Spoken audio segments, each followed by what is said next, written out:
जो सांकेतिक धरना दिया जा रहा है। सांकेतिक धरने का मेन उद्देश्य यही है कि भाई एक उद्योगपति हैं, सरकारें अपने जो हक हैं प्लॉटिंग काटनी है, जो बिल्डर लॉबी है, कॉलोनाइजर्स हैं, उन सब के पार्ट हैं, क्योंकि वो अब क्या नीति है सरकार की और उद्योगपतियों की वो तो सरकार ही स्पष्ट कर सकती है। पर अगर इन सभी लोगों के लिए अगर सरकार मंदिर माफी की ज़मीन को नियमित कर सकती है तो मेरे हिसाब से इस देश की सबसे बड़ी जो रीढ़ है वो है किसान। तो किसान के लिए उस चीज़ को क्यों नहीं किया जा सकता। मेरे हिसाब से अगर सरकार ने इस बारे में अगर इच्छात्मक दृढ़ इच्छा शक्ति के साथ में काम करें तो ये चीज़ पॉसिबल है। वर्तमान समय में अगर हम देखते हैं ना तो मंदिर माफी के किसान जो काश्तकार हैं उनको केसीसी मिल पाती है, ना उससे रिलेटेड जो भी फसल खराब है, ओलावृष्टि है, अतिवृष्टि है, उस कंडीशन में उनको कोई मुआवजा मिल पाता है। अगर हम बातचीत करें एमएसपी की तो एमएसपी के ऊपर फसल आप बेच नहीं सकते।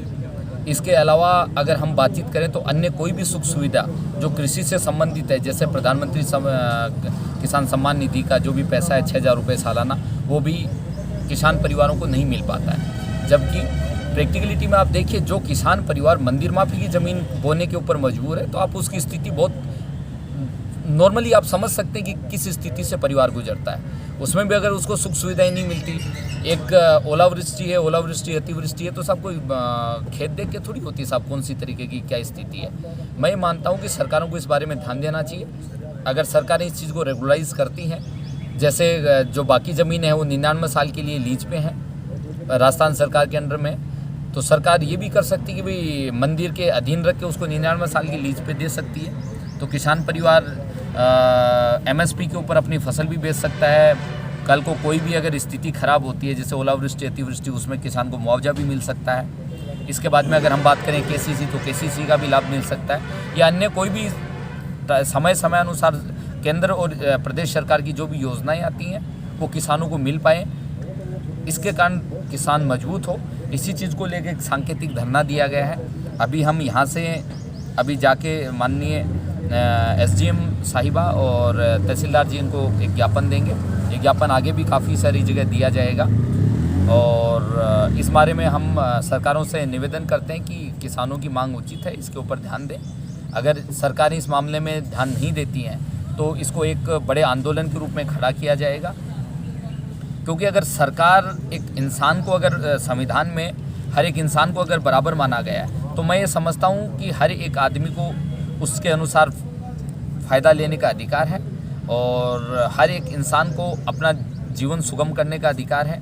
तो एक किसान परिवार है, उसके साथ जाति नहीं होनी चाहिए। इसमें साथ में बैठे हुए हैं तो किस तरह से आप देखते हैं, क्योंकि युवा अनिल जी भी युवा हैं, आप भी युवा हैं। हम इसको इस नज़र से देखते हैं कि गांव में दो तरह की ज़मीन है, एक तो राज्य सरकार के अंडर में है, दूसरी मंदिर माफी के अंडर में। तो जो ज़मीन राज्य सरकार के अंडर में है उसको सरकार की है, राज्य सरकार की, केंद्र सरकार की सारी सुविधाएं मिलती है, जबकि मंदिर माफी के अंदर जिसकी ज़मीन है उसको कोई सुविधा नहीं मिलती है।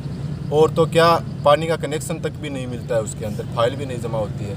इसलिए आज हमने सब एक होकर इस सांकेतिक धरना दिया है और आगे भी हम इस धरने को बड़ा रूप देंगे। सरकार नहीं मानेगी तो उसका सामना सरकार से करेंगे। आप भी कई किसान मुद्दों को लेकर हक की लड़ाई लड़ते हैं, काफ़ी आंदोलनों में भाग लेते हैं, तो इस आंदोलन को आप किस तरह से देखते हैं? आपने देखा है सर, हमने पहले भी किसान आंदोलनों में भाग लिया है, काफ़ी छात्र हित की लड़ाई भी लड़ी है और हम लास्ट में अंजाम तक पहुंचते हैं उसके।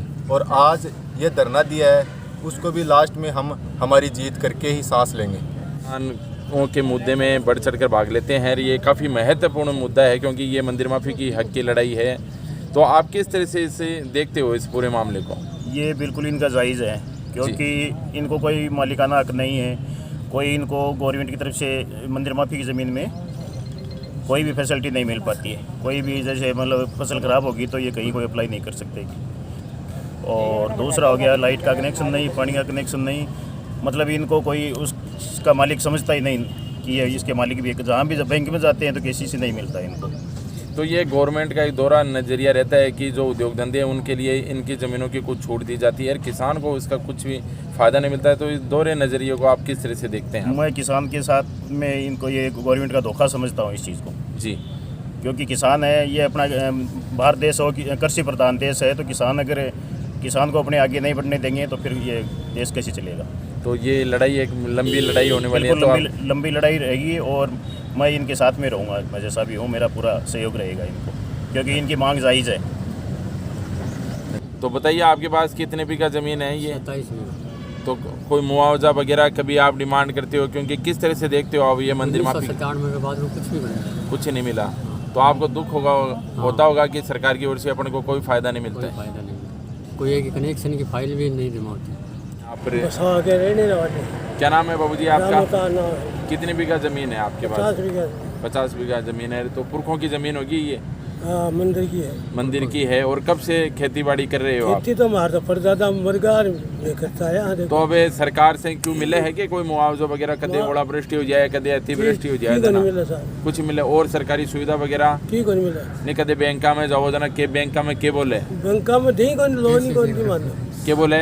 कि भाई थारे मंदिर की जमीन है, जो लोन नहीं मिलेगा आपको। जी। तो ये लड़ाई बड़ी रहेगी। हमारा तो कोई 200 साल है कि भाई 300 साल ही हो, हाँ। क्यों है देखो, ठीक नहीं मिला साहब।